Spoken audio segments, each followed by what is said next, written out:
Do you think men can have friends that are girls platonically? It's hard, if not impossible. I think I saw something on YouTube a while ago where a woman was saying, "Oh no, no, these men in my life, they don't want me at all. They're just my platonic friends. They care about me as a person." And the response was like, "Okay, well then as a test, text these guys, been like, "Hey, I really like you. Do you want to have sex?" And see how they respond. Why do men cheat? Typically, they cheat when they can. Ha! That's not comforting either. Most men have little to no sexual optionality. So a lot of the morality that I sometimes hear about men, about all of these like famous celebrities or the powerful politicians who cheat, it's like these are coming from men who have never been tempted by attractive, available, beautiful women. They've made a virtue out of their necessity. It's like no women are tempting them for affairs. Loyalty that isn't tested isn't loyalty. I feel like sometimes I try and get everything from everyone as if I'll never speak to them again. Like I have to ask every single question I can possibly think of to make sure I check all the boxes. But I'd really like to try and make this come from like the man's perspective, because I'm just curious. As a girl, I love learning about this stuff. And of course, feel free to, whatever kind of information about the man or the woman's perspective, because I'd love to talk about roles and things like that in relationships. But a lot of this conversation is going to come from the perspective of like, what does a man need here? Why does a man do this? How do you speak to a man about this? Is like a woman's Bible to dealing with men and creating like the most potential for a happy relationship, whatever it is that you want it to look like. So I thought I would ask first that since you're a therapist, you're a psychologist, why do men come to therapy? That's an excellent question. They come to therapy for lots of different reasons. I've worked with thousands of men over the last like 14 years since I started in my training to my private practice today.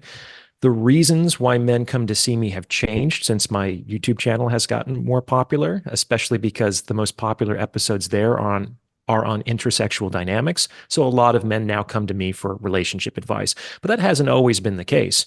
Though, to be fair, what I found is the vast majority of problems that people come to me with are either like money problems or women problems.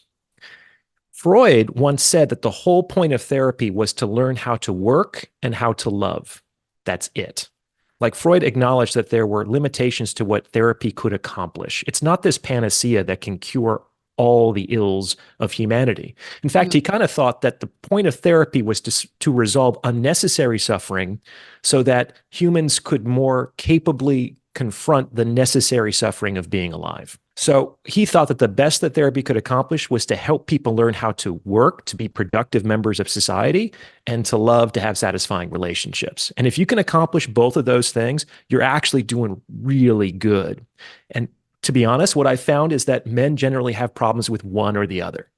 Some men are super successful. They have their status, they have their money, but they have terrible or dysfunctional or difficult relationships with women, or vice versa. There are men who have great optionality with women, but they are struggling, which kind of goes against the idea that you need to have money and status as a man to get women. It's absolutely not true. Right, because that would imply that your work is good and then you get the girl and that everything's great. Well, let's break it down then. The work part. What makes a man feel fulfilled? Like what would be the issue about work that they can't get past? Usually those are younger guys, right? So these are guys who may have difficulty, failure to launch. These are guys who may have been ensnared by marijuana or video games or pornography. They haven't really invested in their careers or their education. They don't know that overpaying is the cost of winning, like how difficult it is to be successful in life. It's not just a measure of talent, though obviously talent is necessary. Talent plus hard work for much longer than you think you might need to work are required to get any kind of level of success, especially in hyper competitive fields where the best rewards are. Yeah. Like to just show up and think, oh, I want to get rich. It's like, yes, join the club. So does everybody. Yeah. And of course, you have to go into the fields where it's more likely that you can make that money, which could be medicine, law, finance, things like that. You're not going to, don't go into education if you want to make a lot of money. You know what I'm saying? AG1 is a foundational nutritional supplement that delivers daily nutrition through gut health support and is backed by multiple research studies, so you can trust what you're putting in your body. I trust AG1 because, unlike so many products, their entire formula is backed by research studies, not just the ingredients. Over 14 years, AG1 has been focused on innovation with a trusted, nutrient-dense blend that's the perfect complement to my diet. I can trust their research and how they're validating the product working in the body. AG1 has been third-party tested for safety for years and is trusted by experts and medical professionals, giving you one less thing to research.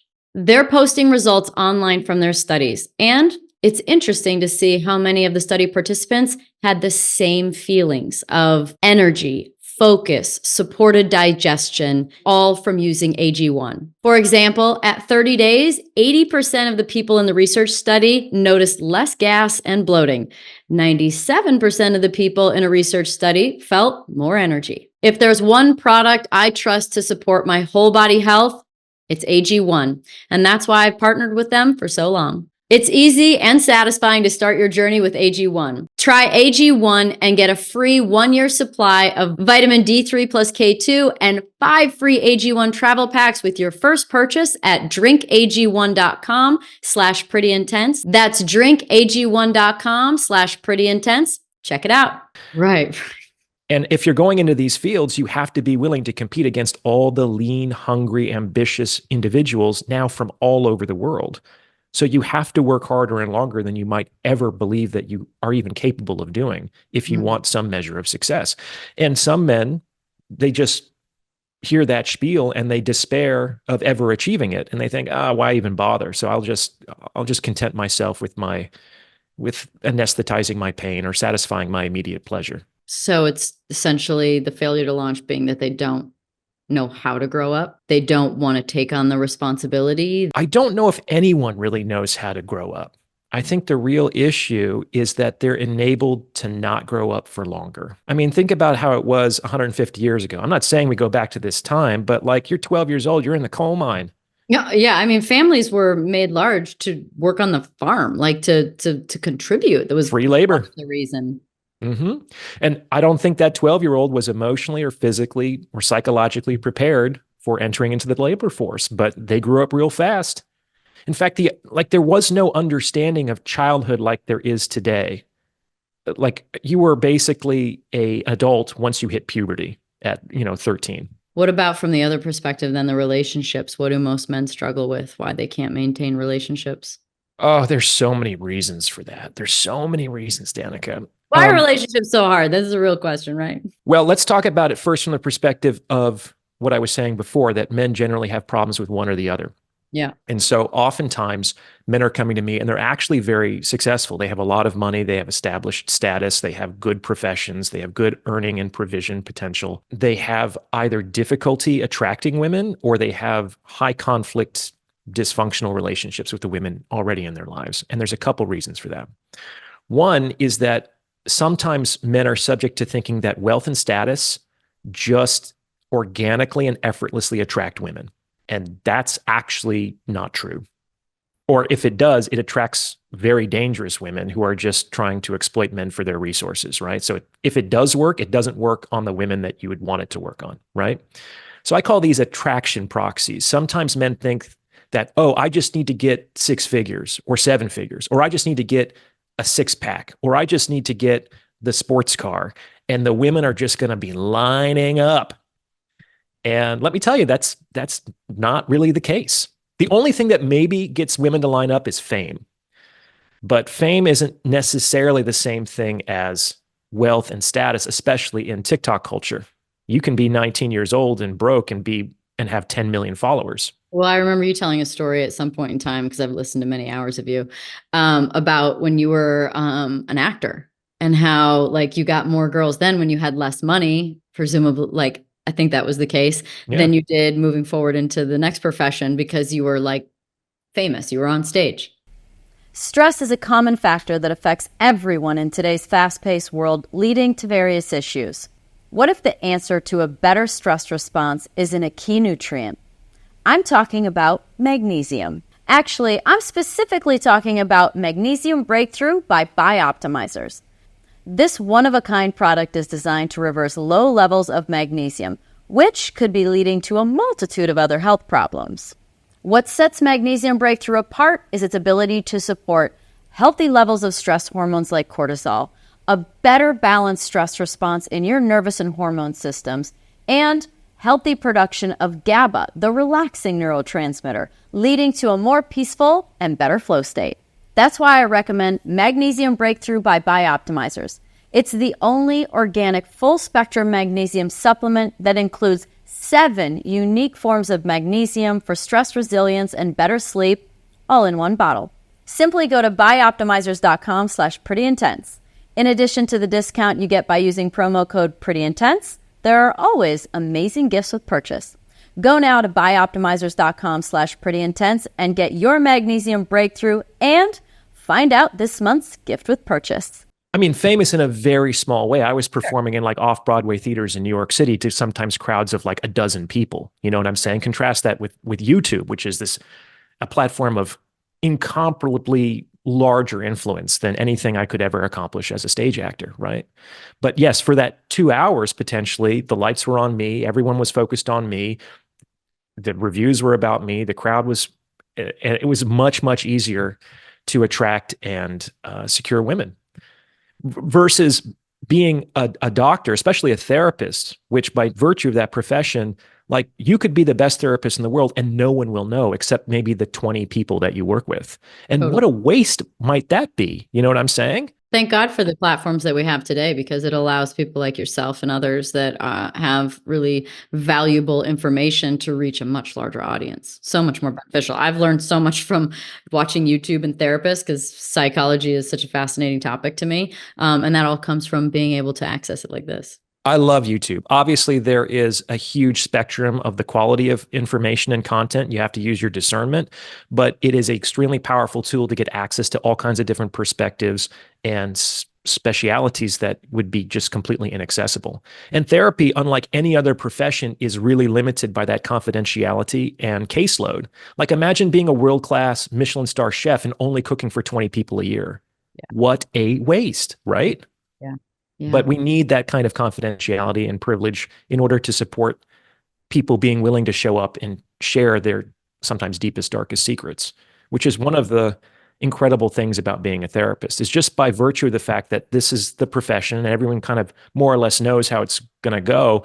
I can sit down with somebody and within 30 seconds, they're telling me they're cheating on their wife with, behind their best friend's back, and they're addicted to, some kind of over-the-counter prescription medication, and they're slipping away it's wild. It's like being a priest in the sense that therapy is the modern confessional. Yeah. I'm the secret keeper to many, many people, which is an honor and a privilege.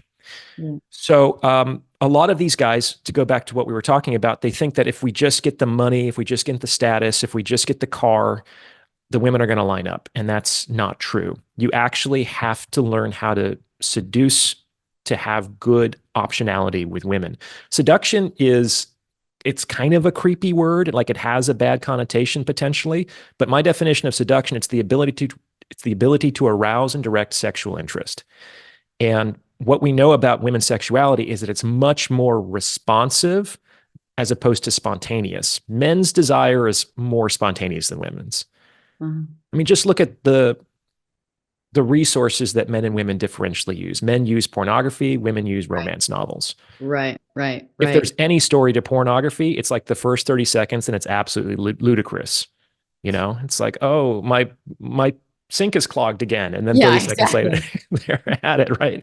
Versus, it could take 8 chapters to get to the point of the actual seduction in a romance novel. And it's that slow build of tension and emotion and fantasy that often works for women. Not always, but generally. Yeah. So what makes a man fall in love then? And I know love is already like a loaded word, because you might not like the answer to this question.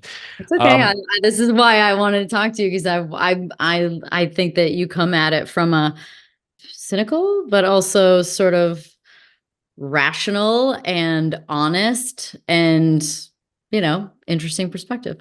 I hope more realistic and rational than cynical, though I might have some cynicism It feels still a little left cynical somewhat. I gotcha. Okay. So to answer this question, I'll go back to one of my ideas called the balance of attraction, which you've probably heard about if you follow my stuff. Mm-hmm.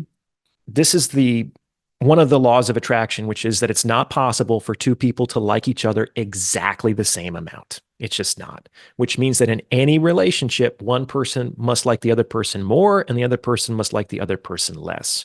I call this the adorer and this the adored. And they're places. They don't actually inhere in individuals. Like men can be the adored or the adore, women could be the adored or the adore. Sometimes they switch in a relationship, but generally they kind of hold true because emotional dynamics get established over time. And what you have to understand is that there are pros and cons and benefits and liabilities associated with each place. Okay. The adorer gets to be with the one they love. The adored gets to be loved by the one they're with. Mm-hmm. And those are two very, very different experiences. The person down here, the adorer, is the one who generally falls in love. Because the adorer is the one who has more emotional experience. That is the most glaring characteristic of the adorer role, is that you feel more when you're the adorer. You get to anxiously await the next text. And when it comes, you get that little titillation. And when the plans are canceled, you're heartbroken. But when they come through, it's joyous and you get to be with that person and you're thinking about them when they're not around, and et cetera, et cetera. So this person can feel, let's say, the dizzying highs of love, but they're also subject to some of the devastating heartbreaks associated with separation or even perceived abandonment. Sure. So it's kind of a roller coaster. So whether you like this role kind of depends on your preference for emotional experience. Versus if you're up here, if you're loved by the one you're with, that's a much more muted emotional experience. It comes with its own, and whether that's a pro or con depends on your preference for emotional experience. But it also comes with other pros, like the adored is more likely to have more power and control of the relationship. And that's inevitable because on some level, the cost of being in love is control. You can't both be in control and be in love. The cost of being in love is surrendering control. Think about it. Love is kind of like a roller coaster. And roller coasters are fun because you surrender control and you're taken for a ride. You can't have the thrill of being taken for a ride while still driving the car. It doesn't work. Yeah. And people, though, try to have it both ways. Yeah. So when does a man fall in love? Generally when he's here, not here. And to be honest, the older a man gets and the more successful he becomes, not always, because I've had some very romantic, successful men in my practice, but the more likely he's going to be up here than down here. So then what makes a man want to get married as a next step? Well, that's a complicated question. So I made an episode about this, in leaving aside whether a man should get married in today's day and age, which is an open question. I know. Men get married when everything is working. Men get married when everything is working in their lives and in their relationships. It's when they see that, okay, I've kind of established my place in the world. I'm getting consistent, stable income that could support a family. I see a pathway to continued prosperity in the future. Everything with this particular woman is going smooth. I feel like I can trust her. I feel like we're not having conflict or problem. Men get married, especially to specific women, not because they do lots of good things, though that can help. They get married when there's an absence of bad things. One of the best things a woman can be to a man is inoffensive in like the widest sense of the word. It's like you don't have to be the most beautiful woman in the world. You don't have to be the most sexually adventurous or accomplished. You don't have to be the kindest. You don't have to be there cleaning and cooking and slaving away in traditional. You just have to not create additional problems. That's enough for the vast majority of men. Is this supporting sort of like a man's attraction to someone more docile? Like, is this where strong women struggle more? Because well, I had a consultation with a woman the other day. She was in her 50s, a partner in a high-powered law firm in the Northeast. got there from a very untraditional pathway. Like most of the partners went to Ivy League schools. She did not. She kind of had to fight her way up in a very masculine arena. And she did have she was telling me that she thinks that she intimidates men because of her intelligence, because of her success, because of her accomplishment. And I pushed back on that gently. I don't think that necessarily she's intimidating by virtue of her success or intelligence. I think successful, intelligent women are great. I did give her the feedback that some of her presentation might have been intimidating in that she interrupted me several times. She was very forceful with her communication. I'm sure that you have to have learned to communicate that way to hold your own with these high-priced male corporate lawyers. Like, they're not going to wait for you to give you a turn to speak. You're going to have to elbow your way in there, right? The mode. But what I said is that would be intimidating even if you were dumb and unsuccessful. Right. Like, that presentation is intimidating.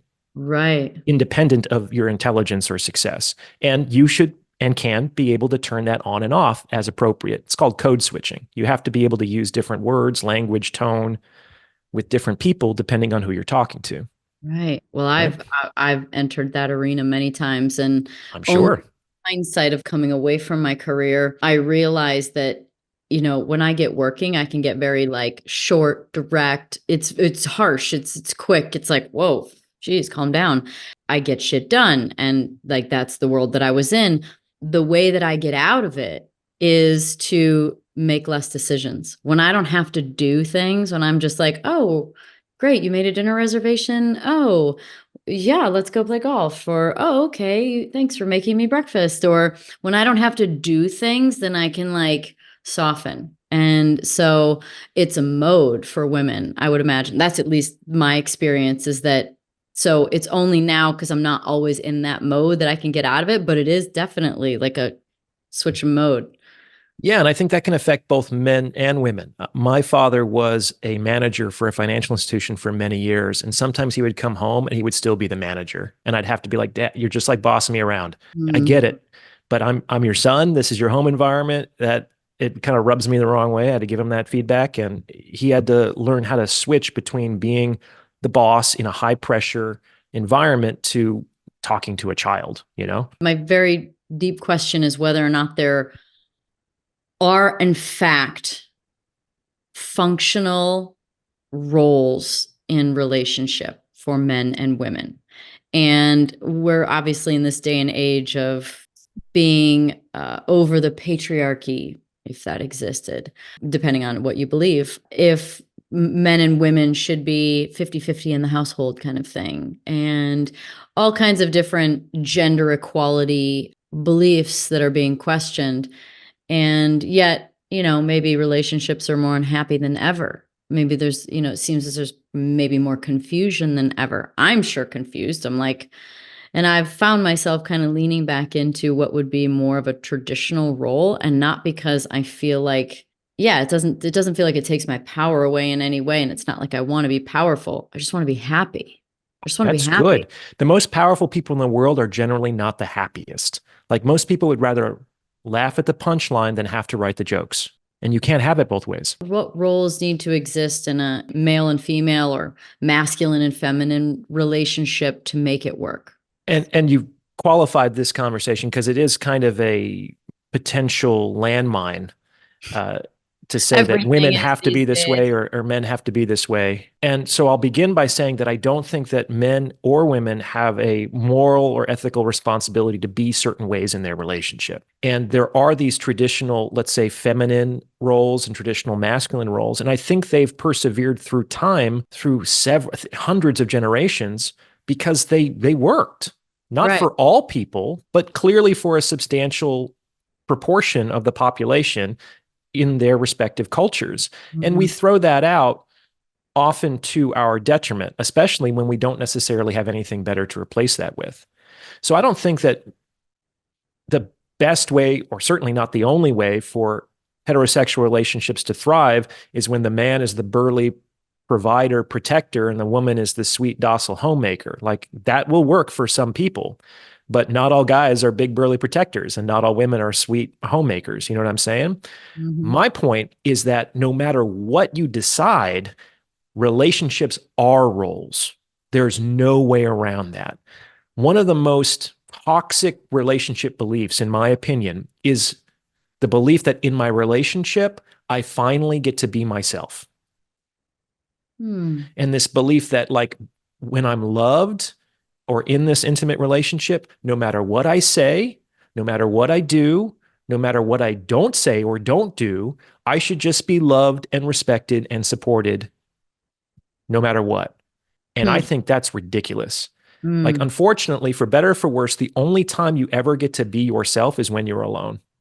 And maybe that's just a version of yourself.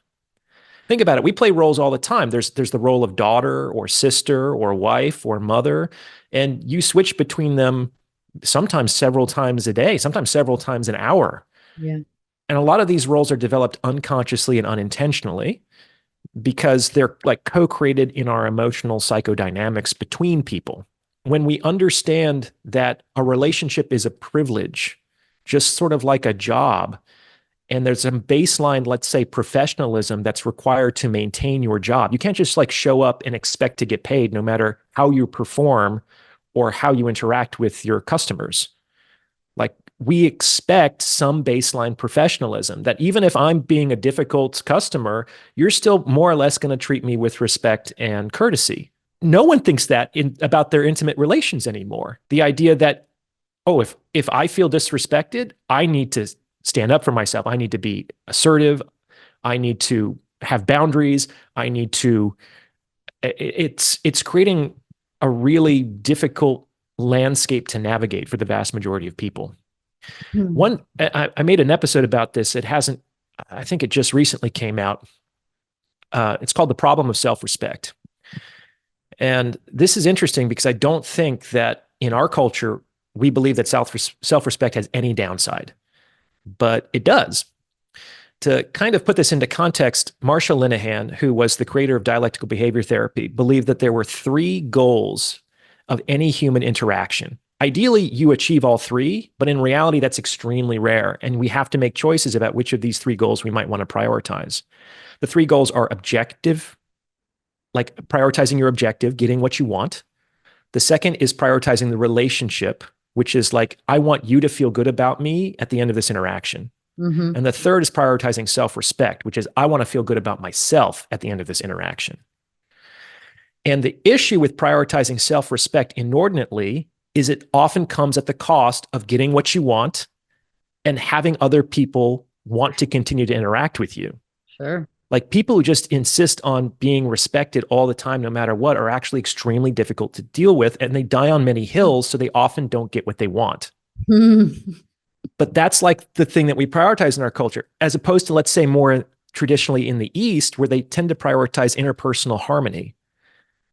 Now, that can come with its own problems. Sometimes when that's inordinately prioritized, people just like suffocate their own true desires and personality just so that they can like go along to get along. That does create problems in some of those cultures. But on the surface, there's no crime. Everything is polite. Everything is respectful. The interpersonal space between folks is clean. Mm-hmm. And everyone kind of more or less knows that they can be, what role they play. And I think harmony is important. It's a useful metaphor because a harmony is always composed of unequal notes or chords, like different notes and chords. You can't have a harmony with the same chord. So harmony requires inequality. It requires difference. And that doesn't necessarily mean that the minor tone is being oppressed or drowned out by the major note. But when they're combined, they create this sort of more beautiful experience that elevates both of the individual components. They have to match. I mean, it's like the big 5 personality traits, and being on each side of them. You don't want 2 people to have the exact same personality, because if you're both disagreeable, let's say, like, that's difficult, right? Or even if one person is disagreeable, it's difficult, right? Your opposites tend to attract, but similarities tend to stay together. That's what I've found. One of the keys to successful relationships is selection. You have to pick the right person for the job. And that really does depend, first and foremost, on accurate self-knowledge, which a lot of people don't have. You have to be willing to know who you are, not who you want to be, not who you think you are, not who you think you should be, but who you actually are, to know what your real preferences are, what works for you, what doesn't work for you, what you want, what you don't want. And those things might deviate significantly from what your culture, your family tells you what you should be wanting or doing, etc. So that requires some degree of insight and courage to be able to say, no, this doesn't work for me. So how do you figure out who you are? Wisdom is pain plus experience. So generally people figure out what really matters to them in relationships by entering into relationships with those people who do not have those things. Like in the beginning, most people just tend to prioritize what I would call normalized sexual marketplace value. Men want the hottest woman they can get. Women want the most popular, tallest, successful dude that they can get. If you actually do succeed as a man in getting with a very beautiful woman, you might find out that actually emotional stability and kindness and a sense of humor might actually be more important than being a knockout beauty. And if a woman actually does succeed in getting with the high school quarterback, she might think that actual commitment, honesty, integrity, those things might be more important to her. Sometimes people have to learn their lessons the hard way. I certainly have. Is there any studies on like having had a certain amount of relationships to actually be able to know what kind of person you really want to be with? I wonder if that exists. I'm sure it does. There's lots of studies. I'm only familiar with, the tip of the iceberg. More research is published every day than anybody could ever hope to read in their lifetime. Yeah. But it's tricky, especially for women, because women, for better or for worse, tend to be punished for having lots of different relationships or sexual experiences. So it's actually harder for women in that regard because they kind of have to figure it out sooner than men. Well, speaking of all the relationships and women getting a bad name, you have to talk about something that you've spoken about that gets a lot of attention, which is for a woman to keep a man that she wants, she has to be the nastiest version of herself possible. It's a good idea too, anyway. It's a good idea. Explain that. Explain this theory. Well, there's a couple ways that we can approach this. First of all is that this is particularly relevant for women who are targeting high-value men, which I assume are the ones that they most want to be in relationships with. And it's for them to decide what high value means, but it typically means these are successful men who are established, who have resources, who are looking to establish a family, and they have more of what they want and less of what they don't. And these men are typically the most sought after in the sexual marketplace. Most women want those types of men, and those men are decidedly in the minority among most men. So these men have inordinate optionality in the sexual marketplace. So another thing to keep in mind is that the more successful a man becomes, the more expensive traditional dating is. So for example, if I'm just a corporate lawyer and I charge $1,300 an hour, which is it may sound like a lot to some of your audience, but that's kind of the going rate for a partner at a law firm is $1,300. And am I going to go out to a bar and try to pick girls up? Am I going to be swiping on an app and then having to rizz them up via text game for days or weeks to set up a date? And then I have to go to the bar and I'll pay for the drinks and dinner, but that's actually the most negligible expense of this encounter. Spend 2 or 3 hours there, an hour going there and back. If I spend 3 hours on a date plus an hour in transit, that's a 4-hour commitment. At $1,300 an hour, that's $5,200 a date. And that's not even including the cost of the meal or whatever activity you do, or the effort and energy that go into finding the woman and getting her sufficiently interested to meet him in real life. So the more you make as a guy, the more successful you become, the more valuable your time is, and they kind of actually price themselves out of the sexual marketplace. Just like really beautiful women, the same thing can happen to them. Like if you are a world-class beauty and you're getting hit up by 10,000 dudes a day on Instagram, and this Saudi prince is saying, fly out to me, I will take you to Dubai. And this guy's like, why don't you come to Tahiti with me this weekend? Or, this professional athlete is saying, hey, why don't you come backstage? I can get you 50. I mean, this is the reality for these really beautiful women. These women are not going to be on dating apps, and they're not going to respond to your date for like a drink at the local bar. because it's just too expensive for them to pass up all of these other opportunities that maybe. Right. And so that's why really successful men and really beautiful women often actually have trouble in the sexual marketplace. But think about it. If I'm just a lawyer and going out with a woman might cost me like $5,000 or $6,000 in, let's say, opportunity cost, if not actual cost. And that woman also wants to take it slow. And she has maybe a rule that, oh, I don't put out until the third date. Now we're getting up to 20 grand for courtship. And we haven't even initiated a sexual relationship yet. And I don't think that most men would see that as a attractive option for them. Really? Because Yeah. the story would usually go to make him wait, to make him chase you, to not give him everything he wants right away. Yeah. And you're saying this is not true. That works on less successful men. Think about it. The men who will wait are the men who have time. And that maybe have to wait. They have no other option. That's right. So I made an episode a while back about how to have a satisfying sexual relationship, because a lot of guys come to me because of sexual withholding in their relationships or their marriages. And one of the metaphors I give is like a smart woman is like a 24-hour diner. She is always open for business.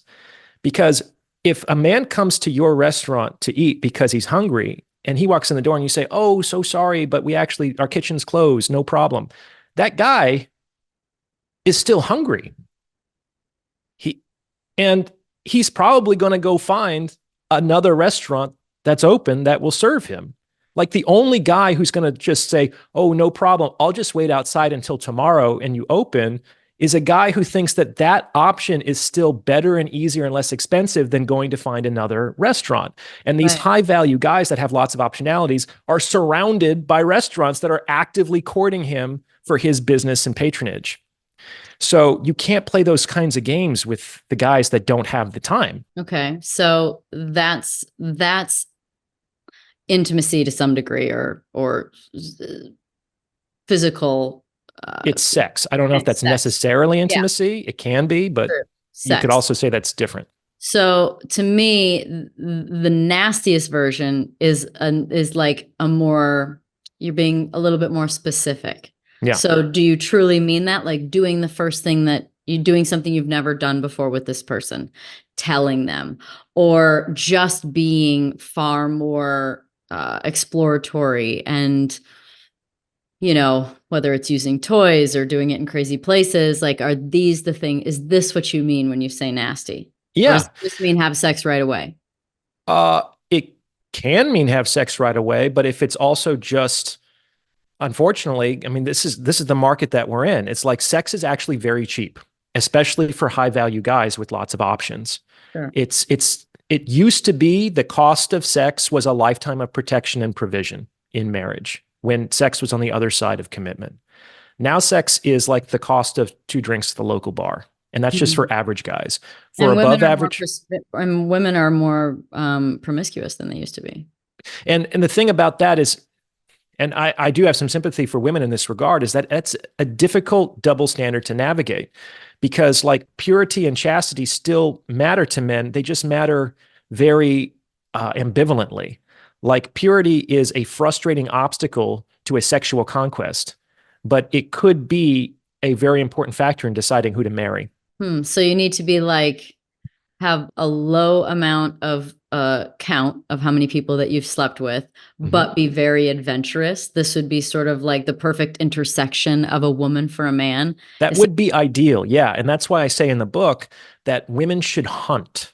Men generally have to fish, but women can hunt, especially because the vast majority of men will have sex with most women. Most women could just approach a man for a sexual encounter and be rewarded. Well, there's that crazy study of someone walking around and saying, like, asking every guy, would you have sex with this woman? Like 70% say yes. 75, 75% say yes, no questions asked. And on the other side, I think it might be 0. It was 0. Yeah, not a single woman. Women would randomly have sex with someone. They're like, no, I would not do that. So I say you should hunt, because and that offering a attractive sexual experience for a man can be the Trojan horse for him to open the gates and let you into the city.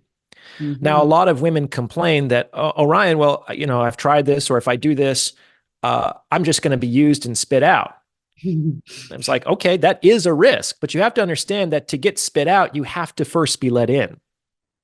So those are actually two different. There's the problem of being let in, and there's the problem of staying in, and those are not the same problem. They require different solutions. If you try to just use the solution to get in, to stay in, it won't work.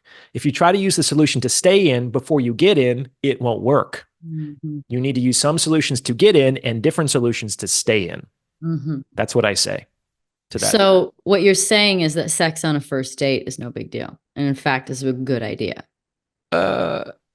I've certainly had sex with women on the first date that I went on to have long-term satisfying relationships with. The idea that I hear sometimes that men don't respect women who put out too quickly, I think is incorrect. What do men respect? This is going to kind of sound weird because respect between, let's say, men is different than respect between a man might feel for a woman. Respect in its more, and this can be tricky, and I've made some episodes about this, because respect can mean, it's one word that means many different things. So when I talk about respect here, I'm not talking about, let's say, the basic dignity that we afford just any member of the human race. In a masculine aspect, respect to men typically means acknowledgement of superior ability or competence. You have to do something amazing for me to respect that. It's like in the military, people get respected with medals and ribbons for doing something exemplary or extraordinary, not just because they participated in the military. You know what I'm saying? They have to go above and beyond, and they generally have to do something better than the person doing the respecting. And they say, oh, I see you. That was really cool what you did. In fact, one of the best forms of respect, like the best arenas of respect on the planet, is ESPN. Like, women will learn a lot about how men understand respect by watching like Sports Center. Because look at even the word respect. It's like again, spect, look at. And Sports Center is nothing but replays. We're going to do it in slow motion from this angle, from this angle. We're going to see, like, do you see how he turned his ankle at this exact moment to torque it through his body so that he could come down on the ball at just that right moment? It's like respect is accurate recognition of the really interesting or amazing thing that you just did. That's what respect means. And so sometimes this can create some problems. You hear, respect all women, respect all women. That's like just saying respect all men. Men don't respect all men. We respect, again, there's that basic human dignity of the human race, but we respect men when they do something incredible and noteworthy. And so there's this failure of intersex understanding, I think, where women are just like demanding something without doing something that's really impressive to them. Sometimes women insist that they are doing something impressive, but it's for the cat to decide what milk is good. The audience decides what play was, mind-blowing, not the athlete on the field. So the things I think about as far as like something that would generate a man's respect because it was superior skill set that's high is sort of this intersection of like them having confidence and that those things affecting his ego, right? So are there, if you excel and you're very talented at I would imagine if you're talented at one thing, you're probably talented at quite a few things. Like, I feel like people tend to be just high achievers. So at what point in time does it reach a threshold that is competing with the man's ego? Oh, yeah. Competition in a relationship is... No, I'm not talking about being competitive in the relationship. Oh, okay. I'm saying like, wow, you've done so many things. I now don't feel confident in myself. Like as if it competes for his own sort of masculinity. Sometimes that can happen. There's a lot of ego that goes into men's mating and dating selection, for better, for worse, generally for worse. But we have to acknowledge that that's true. That's a reality. There's another danger to that, which is, however, respect tends to diminish male sexual interest. A man's respect for a woman diminishes his sexual interest? Yes. because this is how respect works. In all the contexts of respect, where it's like an award ceremony, a graduation, a funeral, where respect is expected, sexualizing is inappropriate or even disgusting. A guy doesn't see someone do something incredible and be like, that was amazing. Turn around and bend over. He's not watching that play on ESPN going, I'm turned on. I mean, somebody might, that's totally fine. But that's not necessarily sort of the emotional role these things are playing. No, exactly. Respect does not lead someone to want to ravish the person that they're respecting. In fact, that's kind of disrespectful, we might say. Okay. And so sometimes guys get mixed up in this message where they're actually are respecting women, like the person inside the body and her mind and her personality and her accomplishments. And there's very little sexual energy. These guys are nice guys and they often don't seal the deal. And the women generally aren't that interested in them because they don't succeed in kind of arousing her attraction. Women generally don't get hot and bothered through being respected. Yeah. You mean we're not affected, like a woman's not affected negatively if it worked, I guarantee pickup artists would be telling guys to go out and just respect women. If that's what led women to go home with guys and sleep with them. Like pickup artists are all about what works. We're leaving aside any kind of moral, ethical considerations. Like these things generally work to arouse a woman's interest and attraction, and respecting her is absolutely not one of them. All right. Well, what works then? I mean, male and female sexuality is very, very different. And one of the things that I think is bothersome to a lot of women is that at the core of male sexuality is objectification. You also see this come up in like long-term relationships or marriages. There's something called the Madonna whore complex. Have you heard about that? I've heard you talk Sometimes it's very difficult once a woman has a child for the man to feel a great deal of sexual attraction for that woman, because now it's not his wife, it's the mother of his child. It's hard, and we're not trained to have sex with our mothers. It's like we're not supposed to have the idea of motherhood projected onto the woman we want to have sex with. That's a turnoff. That's a very deep evolutionary and cultural taboo. Sexual intimacy can even go down when a man falls in love, because it's very hard to say, I see you, I love you, I accept you, all parts of you as a whole person, and want to just throw her on the bed and have your way. It doesn't work.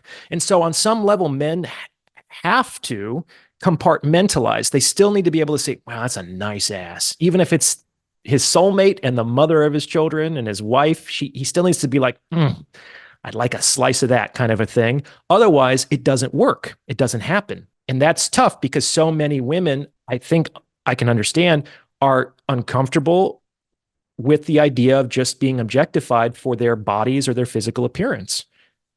But it's like men are not aroused by your soul. It doesn't turn us on. We can't even see it. Like, show me your soul, Danica. We can't see it. And women aren't turned on by respect.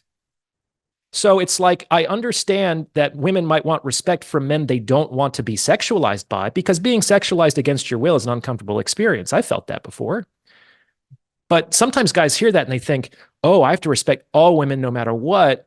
And it's like, no, if women were actually being honest, the rest of that statement is, well, I do kind of want to be a little bit disrespected by the men that I'm sexually attracted to. So what kind of arrangement in your experience in your work do men hope to have as a sexual relationship? Like how do men wish their sexual dynamic at home went, or with their partner? And over time too, meaning how does that sort of like, give me as quick, sort of as quick as you can, like how it starts. We've kind of talked about that. And then how that evolves and like a man's hope for an ideal situation. I think most men that I talk to are fairly decent and traditional in the sense that they're looking for one woman to have a satisfying relationship with, if not to settle down and start a family with. Mm-hmm. Some men want to just have lots of sexual options. Mm-hmm. And I think that there's some men who can get both, but that generally requires a great deal of tact and competence and status to be able to get both of those things at the same time. But in terms of their sexual relationships, it's very simple. They just want to be able to have it when they want it. Oh. That's it. And how often do men want to have it usually? Is there a norm? I know it's not exact, but is there kind of a norm? I think it changes as you age. When I was younger, it was definitely every day. Nowadays it's like maybe every other day. Mm-hmm. It's tricky though, because there is a sense of, again, there's differences between male and female sexuality, and men and women tend to want what they can't have. And the sure thing is generally less interesting and exciting than the thing that might be risky or uncertain. So even if, and this can lead to a problem, it's not true that it's always that the man wants sex and the woman is withholding in relationships. Sometimes the women want sex and the man's just not interested. That's a problem that isn't talked about very often in our culture. I was going to ask about that. I was going to ask about what happens to a man's ego or to his emotional state when he's turned down, but what happens when the woman wants it more than him?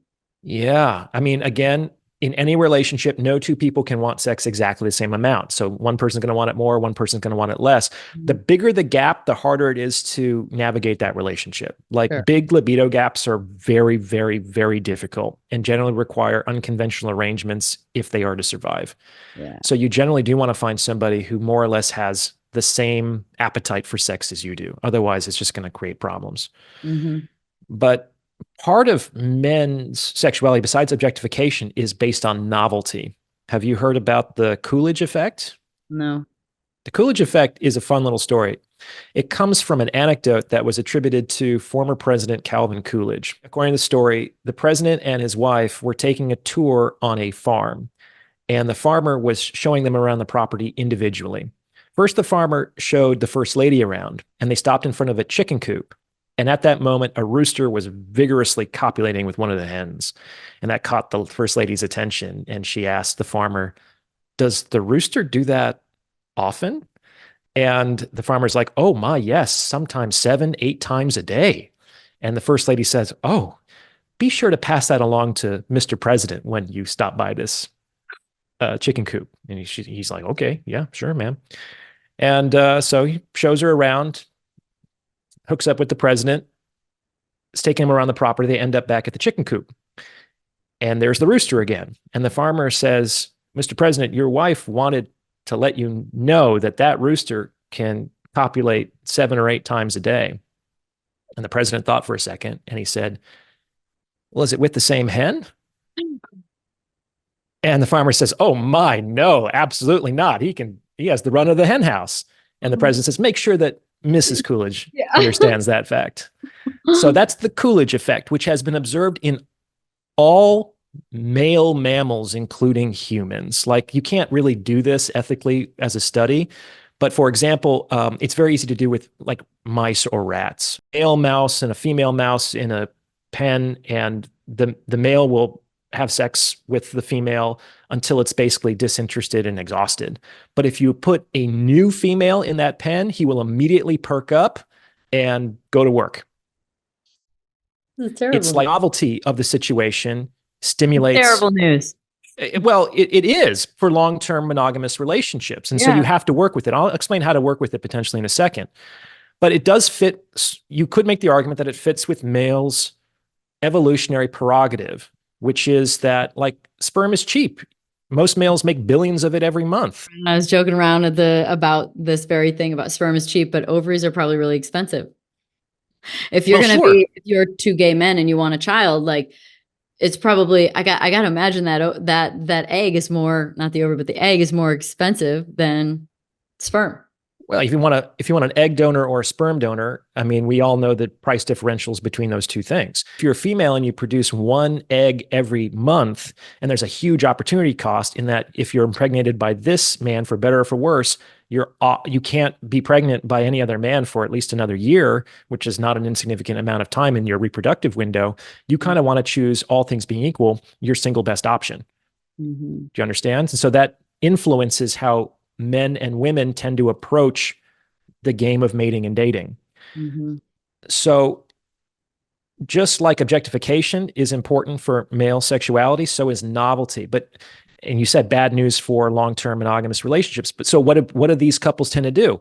I mean, they end up getting outfits, they experiment with different sexual behaviors, they go to different places. Like, just sometimes changing the environment is enough to stimulate that novelty, which is why like Chris Rock talked about, like, the secret to keeping a marriage together was having sex and traveling, coming and going. And on some level, it was traveling, going to a new environment, the hotel room, that generally encourages sexual activity. The same woman, but it's a different circumstance. So that's one way that you can navigate novelty. Some level of novelty. Yeah, if you can't change the person, you at least have to change the appearance or the circumstances around the person. Yeah. It's a game. How do you bridge the gap with men and women where it seems like it's known that men want space and independence and women want closeness, intimacy? Mm-hmm. Like, why does that not seem to go together? But yet we're meant to try and figure it out. Well, again, men and women can really run the gamut with respect to those things. Some men are very, for lack of a better word, clingy and want to be around their women all the time. And some women are very independent and need their space. But in general, it tends to play out the way that you described. Part of the reason why a lot of modern relationships are struggling is because men and women spend too much time together and they want each other to be too many things. For the vast majority of time that humans have lived on this planet, men have spent most of their day with other men and women have spent most of their days with other women. And they sometimes come together at the end of the day or once the men come back from the hunting party. So there's actually a great deal of separation that has historically and traditionally been in male and female relationships. They also lived in tribes or small villages where they had intergenerational contacts. They had friends and teachers and mentors and neighbors, and people were involved in their communities. Nowadays, we have like this nuclear family, and we don't have the extended kin network.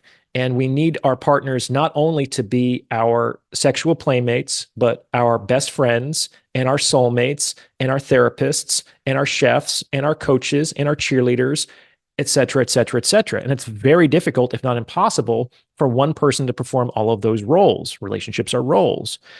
I call this the hyperconflation of marriage. The more things you want from one person, the harder it will be to have a satisfying relationship with that person.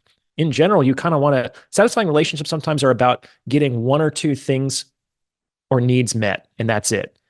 And get other needs met in other relationships. Right.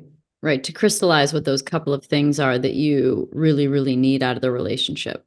Yes. And so in my thought process, the things that I prioritize in my relationships are the things that I can't get or don't want to get anywhere else. Like some guys, they come to me and they say, well, the issue is I'm just sort of bored with these women that I'm going out with. I can't really engage with them on my intellectual level. I want to talk about physics. I want to talk about my theories of economics. And I was just like, my brother, why? Like, go find another guy to talk to those things with. I see that you want to be able to have a conversational partner, but like, why do you need that from your woman? Like, you can get what you can elsewhere and get from a woman the things that you're not willing to get elsewhere, and prioritize those in your relationship. So I think that men and women would improve their relationships if they spent less time together. James Sexton, the New York City divorce lawyer, had this great line on his Soft White Underbelly interview, which is, he was responding to the big divorce uptick during the first year of COVID. And he said, yeah, people signed up for better or for worse, but not for lunch. And there were all of these men and women who were just spending all of their time together day after day after day after day, and it was driving them nuts. And I don't think we're supposed to spend that much time with each other. Men and women are different. Do you think that men should be able to have, as you're talking about, go get it from somewhere else? Do you think men can have friends that are girls platonically? It's hard, if not impossible. I think that if you have platonic female friends as a man, they generally have to be old friends, like from childhood or from high school, like before you become sexually active. To make friends with a female as an adult male is always problematic because you both are sexual beings at this point, and you know that at least as a potentiality, this relationship could blossom into a sexual relationship. I always say in a male and female friendship that there's always one gatekeeper. And it's generally the woman. Exactly. Even though you can be friends, there's usually one person that would be willing to at least have sex with you. Yeah. And I think I saw something on YouTube a while ago where a woman was saying, "Oh, no, these men in my life, they don't want me at all. They're just my platonic friends. They care about me as a person." And the response was like, "Okay, well then as a test, text these guys, being like, 'Hey, I really like you. Do you want to have sex?'" And see how they respond. Exactly. And you'll see kind of what's behind a lot of that niceness and that friendship and that emotional support. Why do men cheat? Typically, they cheat when they can. Ha! That's not comforting either. Cans exist everywhere. Well, not for most men. This is really, yeah. Okay, because there is a very bottom. There's like there is a bracket of men that are having no sex, right? Like it is bigger than you think. Or even the men who are having occasional sex in their monogamous relationship. It's not like women are chomping at the bit to try to take that man away from that woman. You know what I'm saying? Most men have little to no sexual optionality. So a lot of the morality that I sometimes hear about men, about all of these like famous celebrities or the powerful politicians who cheat, it's like these are coming from men who have never been tempted by attractive, available, generous, beautiful women. So they've made a virtue out of their necessity. It's like no women are tempting them for affairs in the vast majority of cases. So it's actually very easy for them to be self-righteous in their loyalty. Loyalty that isn't tested isn't loyalty. And so what do you mean by tested then? Well, the real test of loyalty is, for a man, is to have a sexual opportunity and to not take it because you're otherwise committed to another woman. And until you're actually tempted, we can't really say that man is loyal. It's true. So is that why too it feels good for a man to get freedom? Because there might be a chance, like he still has a little bit of sort of the chase like mode going on. And she's like, no, go do it and go hang out with your friends. And like, oh, it's totally fine. And she's very easy breezy and easy going. And he's like, shit, she's cool. Like, I'm into her. Like, I'm into that. She's confident and she trusts me. And I like the way that feels. Well, not just that, it makes it less exciting. Oh, because she might not give a shit. She might not know. She might not even ask. There's nothing hotter than forbidden fruit. Right. And I did some episodes about sexual jealousy from the man's perspective, but it works from the woman's perspective as well, is that people can only be jealous in response to a perceived threat. As I say, it's like if your girl got a DM from some dude on Instagram and he's 300 pounds and he's living in his parents' basement and he doesn't have anything going on with his life, you're not going to feel jealous that this guy is sliding into your girl's DMs. You're going to be like, are you sure? I mean, could be a good option for you. Babe. Go for it. Exactly. But here's the thing is, if your girl might not see a specific man as a superior option until you become jealous, because people only become jealous in response to perceived threats. And they're only threatened by people that they perceive themselves to be better potential relationship or reproductive opportunities. So sometimes when you become jealous, you teach your partner that this man or woman is a better option for you, and they will start to believe you. So one of the best ways to deal with jealousy is to put on your poker face as best you can and be like, yeah, if that's something that you want, go for it. You kind of call the bluff. And that is like, oh, wow, this person is almost daring me to go. And he doesn't, or she doesn't seem bothered by this. They're not threatened. Therefore, I must be with the more attractive and powerful option, because no one with more power is actually threatened by someone with less. That's so right. right? So sometimes people can actually inadvertently drive their partners into the arms of another by their behavior, their jealousy. Mm-mm. So why do men cheat? There's also something that's very interesting, according to the research, about differences between male and female infidelity. Apparently, there is no statistical difference in relationship satisfaction between men who cheat and men who don't cheat. That is, according to these men, the men who cheat are just as satisfied with their relationships as the men who don't. This is terrible news as well. Because we compartmentalize. It's not usually with these men. It's not about I want to form a deep, abiding connection with a new woman, especially if he has a wife or a stable long-term relationship. It's about sexual novelty and experience and opportunity. It's just sex. And some women can be like, yeah, boys will be boys. In fact, what we see is big gender differences in what really matters in infidelity. To a man, what really matters is a woman's sexual fidelity. Like, I know that women don't like men, the idea of men sleeping with other women, but to men, it's absolutely disgusting. And sometimes if a woman does it once, it's like they can't ever go back. Yeah. Yeah. Because the old question is in a cheating scenario is for a man is like, did you fuck him to the woman? And the woman says to the man, do you love her? Exactly. And that's why when a man gets caught cheating, the first thing he says is, it didn't mean anything. Yeah. It was just sex. It was just sex. But let me tell you, if a woman were to say the same thing to a man when she was caught cheating, babe, it didn't mean anything. That will make it so much worse. Because what that man is thinking is like, you gave away something that wasn't even meaningful. That's very meaningful to me, to a man, just because he wanted it. Right? It's like, it might be hard to hear, but if that woman came to the guy and said, honey, sit down, I have something really hard to say to you, but I have to be honest. I've met somebody. I tried to resist it for a long time. We've fallen in love. I think we're like soulmates, and I want to start a relationship with them. That's going to be hard to hear, but it might be easier to hear than, I just fucked that guy. Because if a girl heard that, if a girl heard, like, I've met this woman, we've been talking and we're falling in love, we're emotionally involved, we haven't had sex, but I feel, and you'd be like, fuck off. Exactly.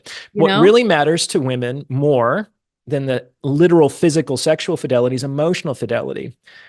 Because where the emotions lead, the resources and the attention generally follow.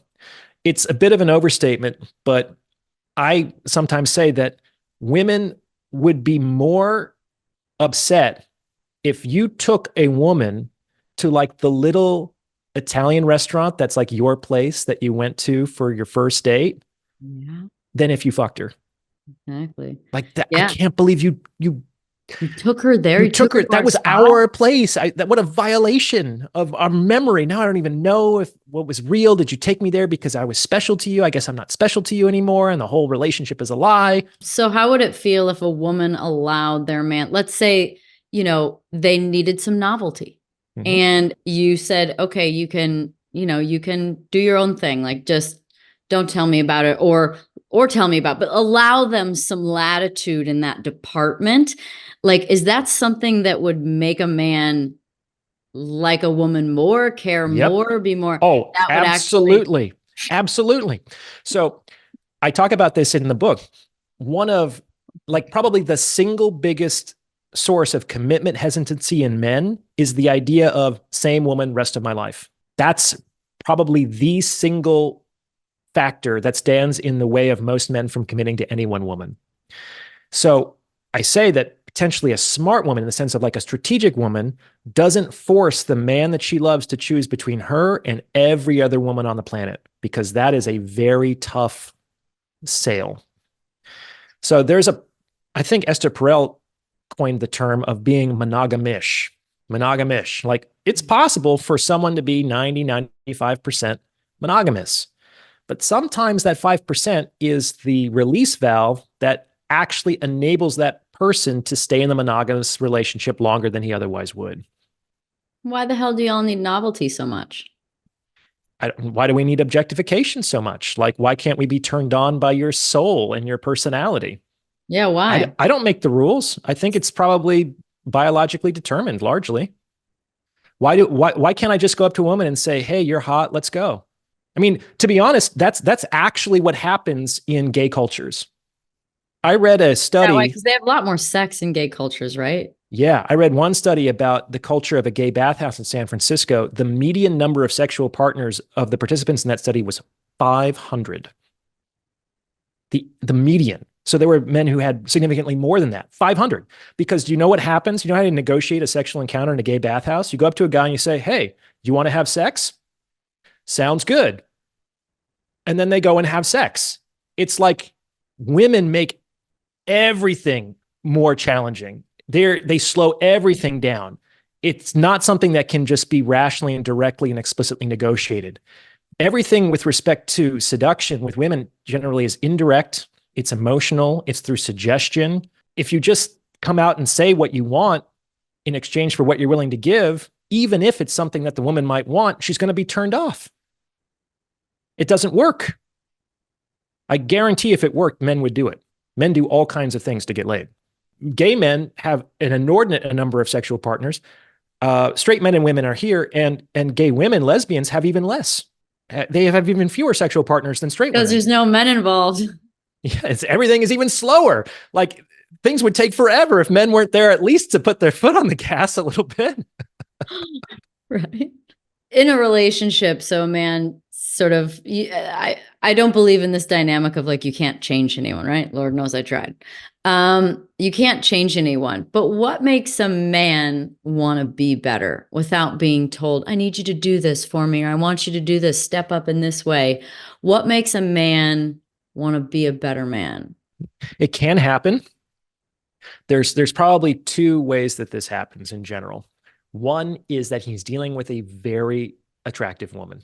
It's not fair, but beautiful women make men want to try harder. There's something about them that's like, there's some men out there who are just offering marriage and provision to women they've never met because they're that beautiful. It's such a powerful influence over men's mating selection process.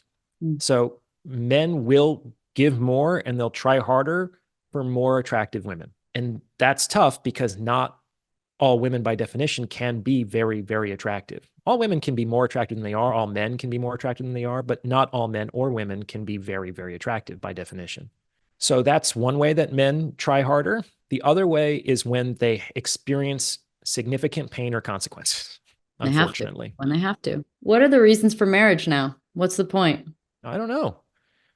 I think that we are clearly. I know you're a little skeptic in this category a little bit, right? I've seen so many marriages fail up close. And not only that, I've been personally involved in hundreds of marriages, like my friends and colleagues and acquaintances. I've been invited to their house. I've met their wives. I've seen how they live. And I've never thought to myself, wow, I wish I had what this guy had. Really? No, You've never not come once. across a couple that you're like, I want what they've got. Holy shit. No, That's not yet. It could happen, but like if it did, we're talking about, less than 1% of relationships would be, in this case, something that I think is enviable or better than the situation that I have. So we're in a crisis right now. Not only is the marriage rate the lowest it has ever been in the history of the United States, but there are fewer children being born. Like the United States is actually below replacement rate for its population. It doesn't. I don't know. Yeah, I agree. I don't see how this whole like overpopulation, we're having too many kids. Like obviously America is its own thing, but I don't see how it's growing because, well, I'm 42 and I have growing. no children, It's masked by the fact of our immigration. So our population is continuing to go up, but it's not because people are having more babies. It's because more people are being let in or more people are immigrating here. Okay. In general, the more industrialized a country becomes and the higher their GDP, the lower their birth rate. The lowest birth rate in the world is South Korea, which is a highly industrialized culture. They're averaging about 0.92 births per woman, and you need 2.1 births per woman to replace the population, right? Because it's two people make a baby, and so you need to have at least two kids. So marriage is going down. Kids are having, people are having fewer kids. But not only that, people are having fewer relationships, like just pure hooking up or having sex, casual sexual relationships. That's going down too, which is very interesting because on some level, it's never been easier to enter into a sexual relationship in the history of the planet, which might be part of the reason why the rates are going down. Sometimes when things are too easy, we don't think that it's worth it. It is helpful to make things a little bit difficult for people, because in the effort to overcome that obstacle, we generate the perception of value that what we're getting is something that's useful. I've learned this as a therapist. It's like, never have I experienced so much flakiness and lack of compliance than when I offered free therapy, which I did when I worked at a community mental health center.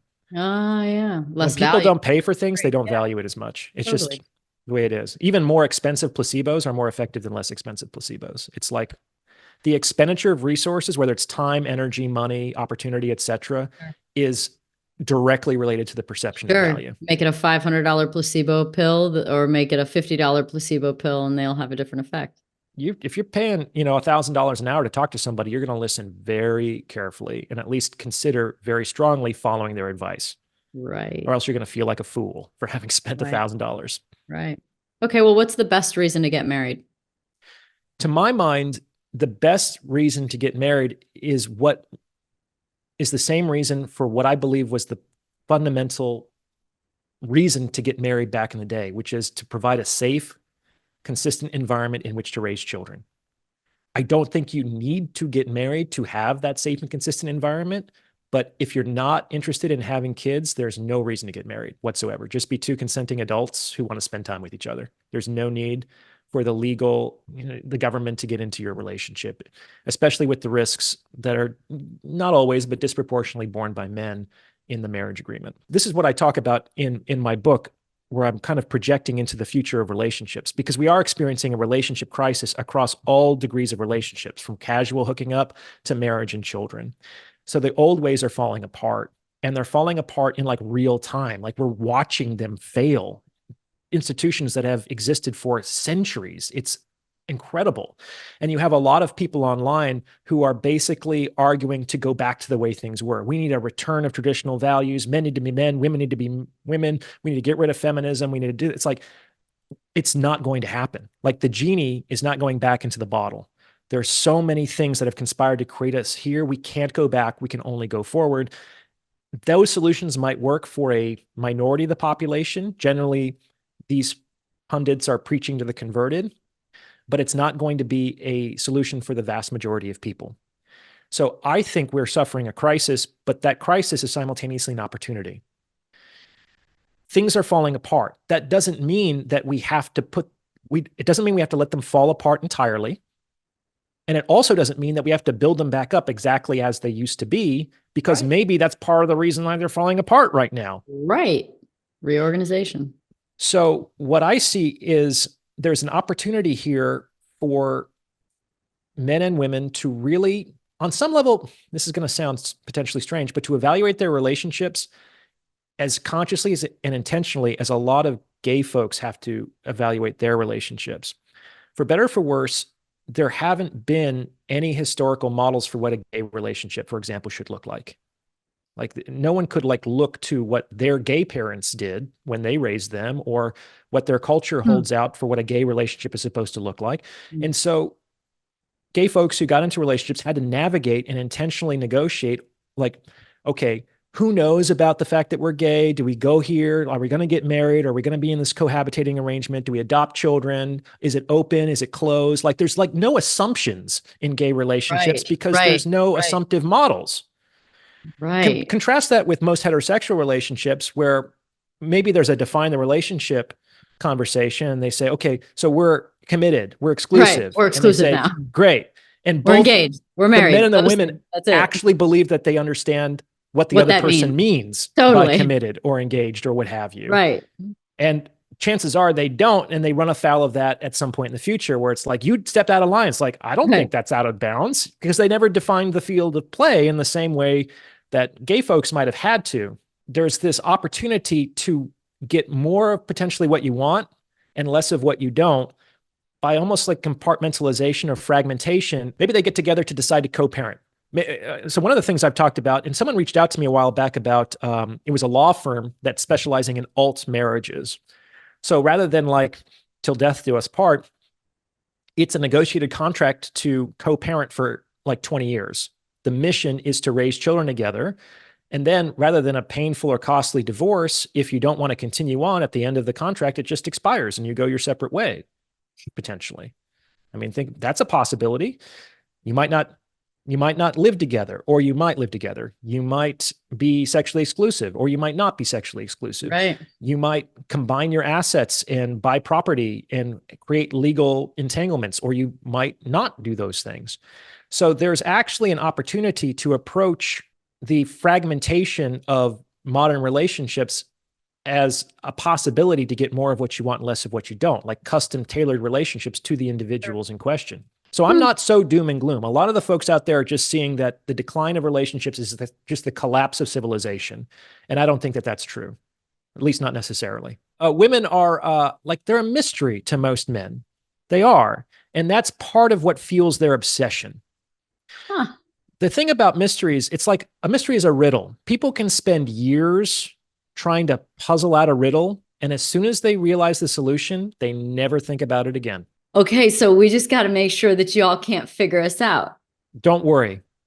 That's not We a never risk for will. most men. Don't worry, we How never many will. women understand themselves? I mean, there might even be a mechanism inside of women that makes it difficult for them to understand themselves. Well, I mean, I think this boils down to something a little bit more like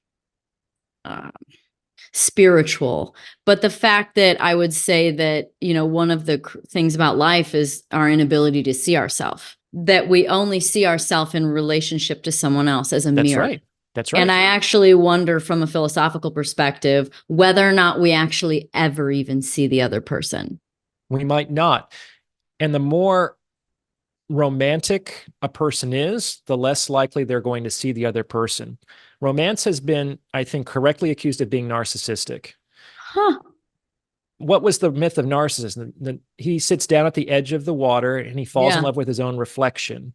And then when he tries to embrace it, he drowns. So it's a tragic misunderstanding.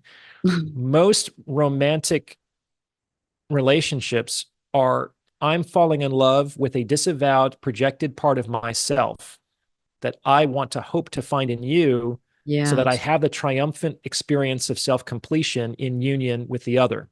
Yeah. So a lot of that is actually supported and inflamed by narcissistic projection, which is why I talk about one of the primary crises of all relationships that go the distance is the crisis of disillusionment, where the weight of reality sufficiently impinges on those projected fantasies to shatter them, which significantly reduces attraction. Right. But that's actually the opportunity to see the other person, maybe for the very first time. And that's when the relationship actually begins, because you weren't in a relationship with another person yet. You were just in a relationship with your own projected fantasies that stimulated your own attraction, which is why you were there. Okay, so you need your fantasies to be exposed. You need them to be go a little deeper. You need fantasies, and you need them to be exposed gently and gradually. Without fantasy, meaning men and women. What was that? Meaning your fantasies met, like have your fantasy fulfilled, or have your fantasy sort of annihilated in some way? I think you need both. It's like there's a problems of getting in and there's problems of staying in, right? Without some form of projected fantasy, the vast majority of men and women would not be starting relationships. They would not be getting together. Most attraction is not based on knowledge of the other person, especially in today's day and age where people generally date strangers. So if you're there, it's not because you know anything about that person. You're attracted to your idea of who you think they might be or who you want them to be. Yeah. If you disabuse somebody of that fantasy too quickly, good luck. That's the equivalent of a woman showing up at the first date without makeup. Like, what woman is going to do that? But you said that's when the relationship starts, is when the fantasy goes away. So there has to be some sort of courting period. And then if you take the fantasy away, AKA the makeup as an arbitrary example, then you really see if that person wants to be there and essentially wants to see you. Well, certainly wants to be there. But what I also say is they have the skills and attributes and traits necessary to do the relationship that you hope to have with them. You can't have any relationship with anyone. You can only have certain relationships with certain people, i.e. the people who have the traits, skills, and attributes to do the job. And you might not be able to objectively assess whether another person has those things until your attraction is within negligible limits, which isn't going to happen right away. But if you disabuse them of the fantasy too quickly, they're going to get scared and run off. Oh, for sure. So you have to do it slowly. But the other side of it is some people never disabuse their partners of that. I know women, maybe you have heard of them too, they go to bed with their makeup on and they wake up an hour before their man gets up to rearrange their face. It's like they never let the man see their true face. And that becomes increasingly expensive and difficult to sustain as time goes on, right? So if you actually want a long-term relationship, you need to be willing to show yourself, because you can only love to the depth of your knowledge and understanding. And so to love, you have to allow yourself to be known. But here's the thing. Most people aren't that great. They're not. They're not. Just like you show up to a job interview, you put on your best suit, you get a haircut. You're not going to tell the whole truth. You're trying to get the job. Yeah, it's the best that you're going to see. Yeah. Probably. But you don't want to just be performing and hiding in a long-term relationship. It's too expensive and it's unsustainable. So it's an art of slowly disappointing your partner.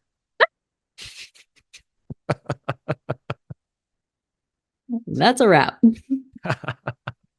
That's so good.